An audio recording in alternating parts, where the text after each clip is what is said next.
Hey guys, what's up? Why you should, and I think it's week number 3 that I'm delaying the music episode, probably something like that, but stuff keeps coming up, and today I want to talk to you about my grandpa. Yeah. So, my grandpa is Dutch. I don't know how important that is, but for the sake of genetics, maybe.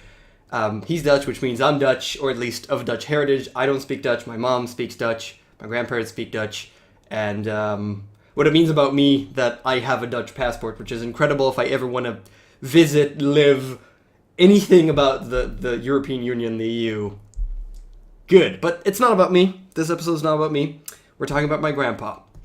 My grandpa is 101 years old. Now that's awesome. On its own, that's very, very awesome. But that's not as impressive. It's okay, you know, a lot of people, well, not a lot of people, but some people do reach that age, and that's okay. What's awe-inspiring, incredible, and kind of blows my mind every time I actually think about it is the fact that up till quite a short while ago, I'm talking about approaching level 100 for him, he was swimming every day in the morning for 70 years. He was swimming every single day. Physical exercise in the morning, every day, 70 years. And then he got an ear infection at some point. I really don't know when. Could have been like 8-10 years ago. I really don't know when.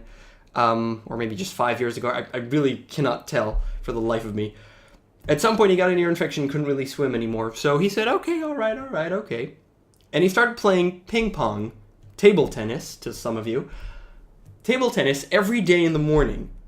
A person 90-something years old, approaching 100, playing table tennis every day in the morning. Table tennis. You know that game where you jump around like crazy, like with the fucking paddle? That thing. So clearly he wasn't, he wasn't doing those kind of moves, but he was playing table tennis. You could play against him, and he's pretty good. That is already kind of blowing my mind. And at some point, when he was reaching, 100 years old, at some point he was kind of toning it down, only doing it 3 times a week. Because when you're approaching 100, you need to tone down your physical exercise just a little bit. Not a lot, though, just a little bit. And that's quite incredible. And during all that time, he's completely lucid. All right? And that's, I don't want to say rare, but it's kind of rare in people approaching 100 years old. He is completely healthy and completely lucid. And, a lot of people love asking this, so I'll just tell you what I know at least. The secret to getting to that age is actually doing proper physical exercise throughout your life.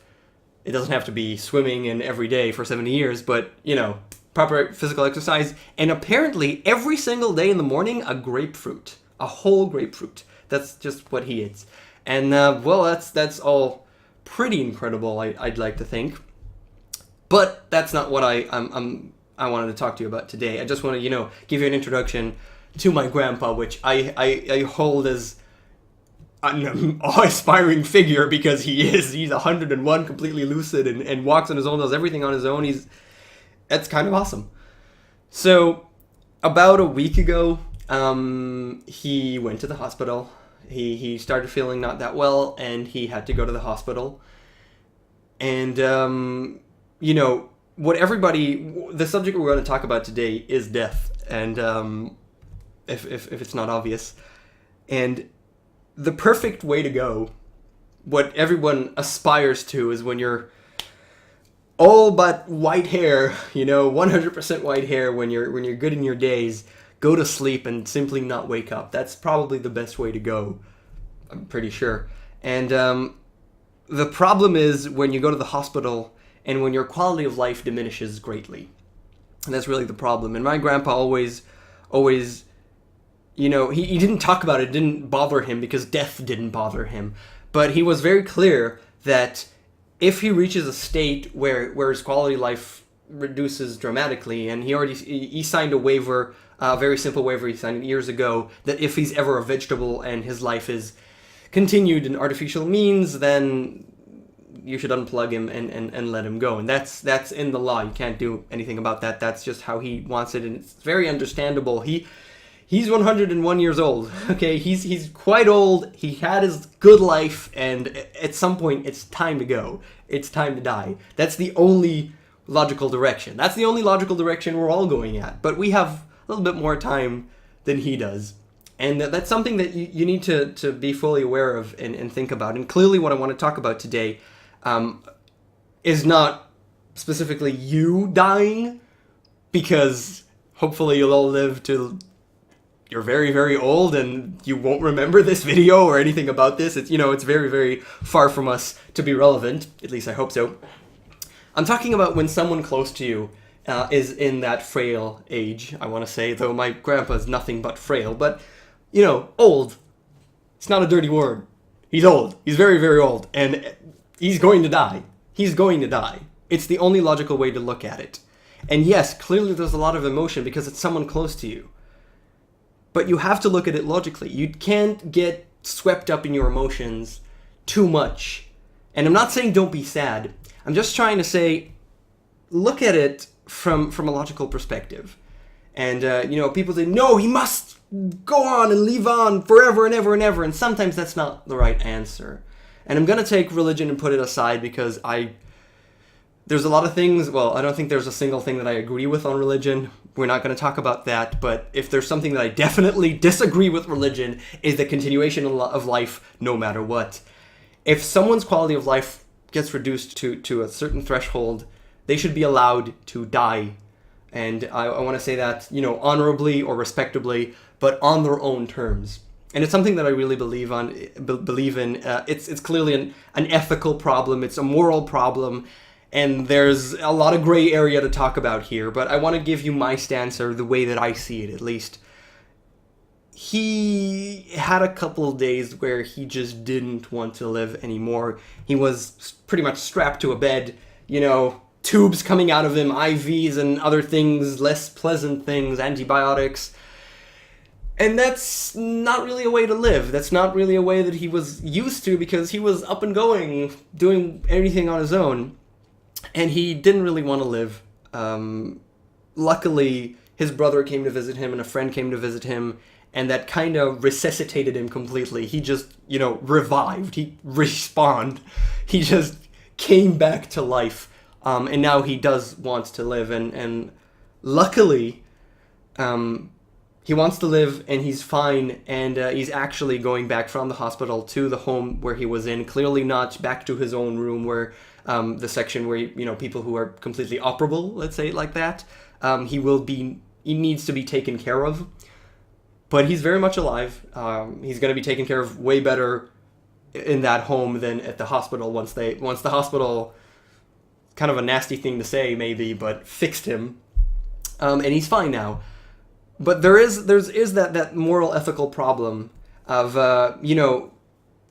he wanted to die. It's not that state where he's a vegetable. I mean, he's a vegetable, and when you artificially continue his life and he's in a coma, then in that case, we got that one covered. You can't continue his life and he will just die.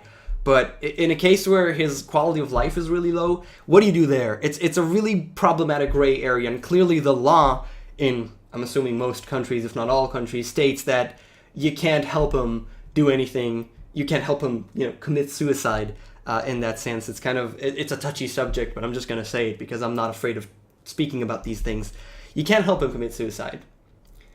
But I believe that in the concept of euthanasia, in case you're unfamiliar with the word, is exactly, hopefully I'm pronouncing it correctly, is helping someone pass away. Not really commit suicide, but pass away in this sense, where their quality of life is very diminished and they want to die and not continue their life, not really artificially, but in a way artificially, with medicine, modern medicine, in a way. And I believe in this concept. I agree with it. And when someone asks you to help them die, within reason, clearly, you should help them. It should be legal. It isn't. And clearly, you should not get caught up in emotions, because that's the problem, and that's what I was talking about earlier. Don't get caught up in emotions. You need to think logically, and you cannot do this because you will be prosecuted and go to jail, and that's not something that you want to do. But no matter how the person who's about to die asks of you, but I believe that it should be lawful. If someone asks of you, and within reason, if someone is about to die and it makes sense, then you should be able to help them. And then comes the problem. The people who are very much against this come in. Who are you to decide? I just said within reason, what makes sense. And who am I to decide what's within reason and what makes sense? Well, the person that wants to die asked me. And that means that I am the one to decide within reason and what makes sense. And that is a very, very gray area. And it's a problem. It is a problem, and that is why in the law currently you are not allowed to do that. But I believe that you should be able to respect the man's wishes. And if he wants to die respectably, and if he wants to go, then you should be able to help them and do that. We could discuss this forever because it is a moral, ethical problem, and those don't really have an obvious solution in any case. Again, disregarding religion. But that's the way I feel about it, at least. Luckily, he's very much alive. He's very much okay right now. He's going back, and he can